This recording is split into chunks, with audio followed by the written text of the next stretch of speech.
about anti-wrinkle injections, or toxin, or botox as it's colloquially known. So we had quite a few questions come in, so I've picked the most common 5 and let's take it away.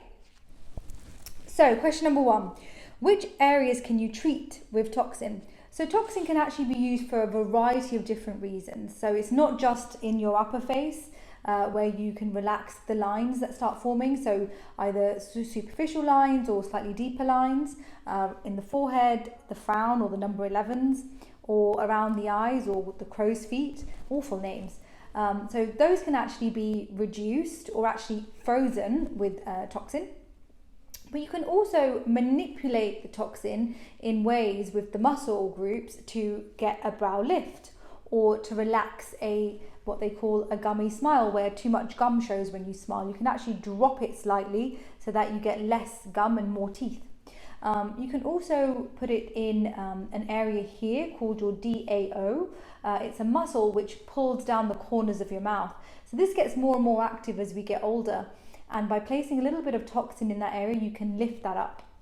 You can also place some toxin in your chin muscle called your mentalis. This gets more and more and more active as we get older, and it can start forming a bit of a crease here called the mental crease. So if you keep that area relaxed with a bit of toxin, very small amounts, it can actually prevent that from happening as well. Other areas that are more medical treatments for toxin is in your muscle that sits on the sides of your jaw called your masseter muscle. So when you inject toxin in this area, it actually reduces the size of the muscle, and this has twofold benefit. So if you're someone that suffers from teeth grinding or bruxism and get jaw clenching and pain in around the head or in this TMJ region right here, this treatment can actually really reduce that significantly and sometimes even eradicate it. But the second benefit that you can get from it is you can actually slim down the jawline region, so you can create a bit more of a V shape to the face. So the other area that you can use toxin in is in your underarms. So some people suffer from a condition called hyperhidrosis. What this generally means is that some people sweat more than normal in this area, even when they're not hot, when they're not in a sort of environment when you would expect them to sweat. They get a lot of sweating in that region. So Botox in that area, obviously it's not targeting any muscle, but it's targeting the sweat glands, and it can actually reduce the amount of sweat produced in that region. Botox is also used, or toxin is also used in numerous areas in the medical world. So it's used for certain spasms, it's used for some torticollis, it's used for migraines, it's used for bladder issues. So it's a medication, prescription only medication, that is used for a number of different things. So it's very safe medication to use. Right, okay, so the next question is when is a good age to have toxin? So I'm assuming most people are referring to having toxin in the upper face when it comes to that question. So you can never really say there's one particular good age, because we all age slightly different dependent on our genetics, but also on environmental factors. So if you're someone that's never used SPF or never used vitamin C or retinol, someone who is a sun worshipper with no SPF, these are factors, or a smoker. These are factors that can actually speed up the aging process and mean that you can start getting fine lines and wrinkles much earlier on. And some people are very good with and meticulous with this, and they don't get a line on them until they sort of reach 50. So it very much depends on how your facial skin is aging. A lot of people are worried about starting anti-wrinkle injections too early, and people are always asking what is the right age. This is a very common question we get in clinic too.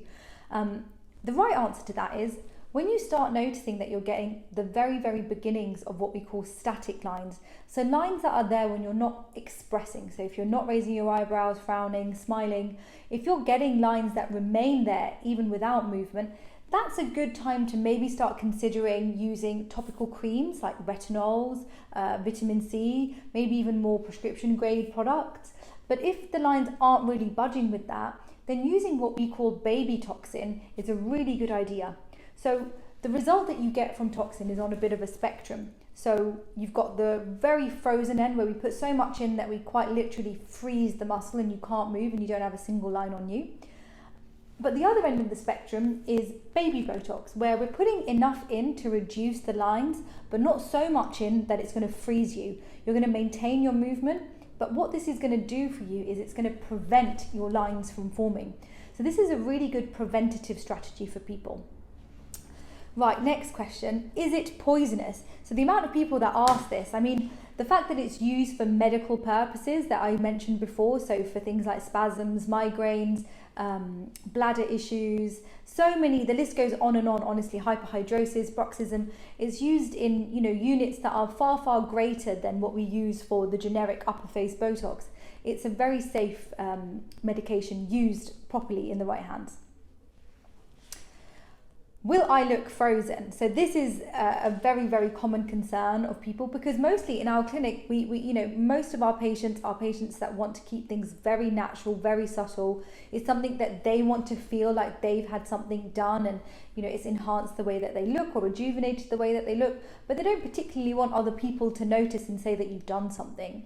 So the best treatment is a treatment that no one really knows that you have. So if you do want to be frozen, then that's completely something that, can be done. And some people do, each person to their own, it's their decision.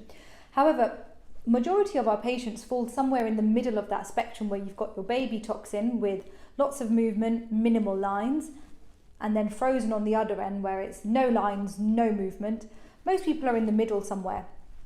So you can titrate your doses according to the type of result that you want. So not everyone will be frozen. It's part of the consultation process and us talking to you and finding out what it is that you want exactly. And last question, how long does Botox last, or how long does toxin last? So it lasts for different periods of time in different areas of your face. So if we go back to all those areas that you could treat, the most common area for treatment for Botox or toxin is the upper face. So these areas, the muscles are quite small, so you don't want to put tons and tons of toxin in. And for the average amount of toxin that you put in and for the result that you get, on average, it lasts anywhere between 3 and 4 months. However, when you do come back and do it again at, say, the 4-month mark, where that muscle is a little bit more weak now, where you get your second treatment done, you'll find that it ends up lasting you a little bit longer, maybe up to 5 months. And we find that with patients over time, you only really need to do it once, maybe twice a year to get a really good result. And that's it. That's all the questions that you guys had, or the most common questions that you guys had. I hope that was helpful. If you've got any more questions, then just drop your questions below.